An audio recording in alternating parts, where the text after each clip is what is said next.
નમસ્કાર, હું Anita Parekh, જ્યેષ્ઠ India news પર આપનું હાર્દિક સ્વાગત છે।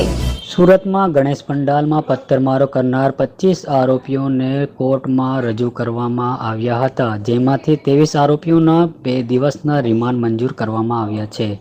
પોલીસે 23 આરોપીઓના 5 દિવસ રિમાન્ડ માંગ કરી હતી, જો કે કોર્ટે 2 દિવસ રિમાન્ડ મંજૂર કર્યા છે। ઝડપાયેલા આરોપીઓમાંથી એક આરોપી બીમાર હોવાથી તેના રિમાન્ડ માંગ ના કરવામાં આવી। સાથે અન્ય એક આરોપી નોટિસ આપીને જવા દેવામાં આવ્યું છે, જે બાદ બચાવ પક્ષના વકીલ જાવેદ મુલ્તાનીએ પોલીસની કામગીરી પર સવાલ ઉઠાવ્યા છે। તેમણે કહ્યું કે પોલીસ તમામ નિર્દોષ લોકોને પકડ્યા છે। ઘટના સ્થળે પાસે આવેલા એપાર્ટમેન્ટમાં ઘૂસીને પોલીસ નિર્દોષ લોકોની ધરપકડ કરી છે, જેમાંથી 27નું નામ પોલીસે ફરિયાદમાં દાખલ જે કર્યું નથી। પોલીસે એફઆઈઆરમાં પણ હત્યારો બાબતે કોઈ પ્રકારનો ઉલ્લેખ કર્યો નથી।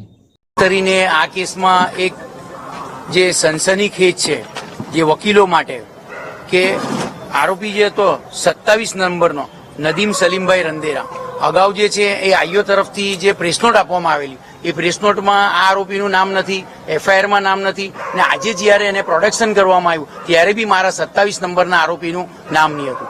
કુલ્લે 25 આરોપીઓ આજે છે આ કેસમાં રજૂ કરેલા આરોપીમાં છેલ્લે હાજરી પુરાવી તો આરોપી બચ્યો, એટલે પોલીસે તાત્કાલિક જે છે એ એનું પ્રોડક્શન બનાવીને રજૂ કર્યું છે। એટલે પોલીસે ગણતરીમાં અને કામગીરીમાં શરૂઆતથી જે ભૂલ કરી છે એનું પહેલો આજે જે છે કોર્ટ સમક્ષ આ દાખલો રજૂ થયેલો। એટલે જ 27 પૈકી 2 આરોપીઓ કે જેની તબિયત નાદુરસ્ત હતી, એક દમની બીમારીથી પીડાતો હતો અને બીજો પણ બીમાર હતો, તો એને માટે સામેથી કીધું છે કે આને માટે અમે અમારો રિમાન્ડનો રાઇટ અત્યારે રિઝર્વ રાખીએ છીએ, અત્યારે અમને એના રિમાન્ડ નથી જોઈતા।